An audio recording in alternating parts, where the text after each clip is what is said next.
ఇతరులకు సవాల్ ఇవ్వాలి. తెలుసా మీకు ఆ సంగతి? మనల్ని బట్టి ఎదుటోళ్ళు డ్యామేజ్ అవడం కాదు, మనల్ని బట్టి వాళ్ళు పవిత్రతలోనికి వచ్చినట్లుగా వాళ్ళకు సవాల్ ఇవ్వడానికి మనం సిద్ధపడాలి. మనం శరీరంలోనే ఉన్నాం, కొన్ని శరీర సంబంధమైన లక్షణాలు మనలో కనపడతాయి, కాదని నేను అనట్లేదు. వాటిని అధిగమించి వాటితో పోరాడి నిలబడి పరిశుద్ధతను కాపాడుకొని నీ చుట్టూ ఉన్న వాళ్ళకి నిన్ను చూస్తే నేను కూడా అలా బతకాలి, పరిశుద్ధతను అలా మెయింటైన్ చేయాలి, నేను కూడా పవిత్ర జీవితాన్ని, నోటి పవిత్రత, దృష్టి పవిత్రత, దేహము యొక్క పవిత్రత, చేతలు నడతల్లో పవిత్రత, ఈ నడక మిగిలిన వాళ్ళకి సవాలుగా ఉండాలి. చచ్చిన చేపలాగా నీళ్ళలో పడి కొట్టుకుపోవటం కాదు, బతికున్న చేప ఏటికి ఎదురు ఇదిద్ది. అట్లా లోకానికి ఎదురు నిలిచి ఒక భక్తి కలిగిన వ్యక్తి ఎలా జీవించాలో జీవించి నీ చుట్టూ ఉన్న వాళ్ళకి మాదిరిగా సవాల్ ఇవ్వాలి. నువ్వు అర్థమవుతుందా నేను చెప్పేది? జూమ్లో ఉన్న వాళ్ళని కూడా అప్పుడప్పుడు చూపించున్నానా?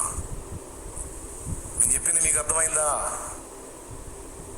నీ భక్తి జీవితం ఇతరులకు సవాలుగా ఉండాలి. నిన్ను చూసి రేగాలి, సేవకు రేగాలి, త్యాగానికి రేగాలి, విశ్వాసానికి రేగాలి. అంతేకాదు పవిత్ర జీవితానికి కూడా రేగాలి. కట్టుబొట్టు వ్యవహారంలో కూడా నిన్ను చూసి మార్పు చెందాలి.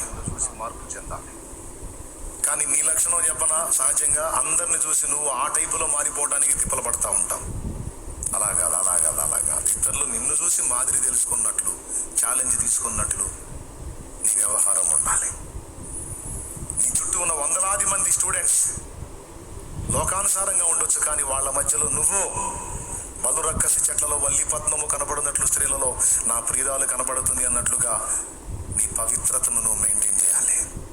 అప్పుడేం జరిగిందో తెలుసా? తొలుత నిన్ను నమ్మకపోయినా క్రమక్రమేపీ కొంతమంది నీ కనెక్ట్ అవుతారు, నీ వల్లే వాళ్ళు కూడా ఉండటానికి సిద్ధపడతారు.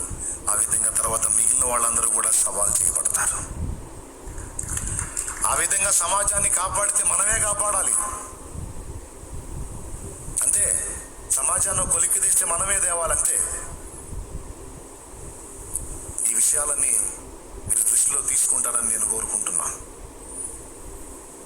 కట్టే వస్త్రం దగ్గర నుంచి, మాట్లాడే మాట దగ్గర నుంచి, ఉండే ప్రవర్తన దగ్గర నుంచి, వ్యవహారం దగ్గర నుంచి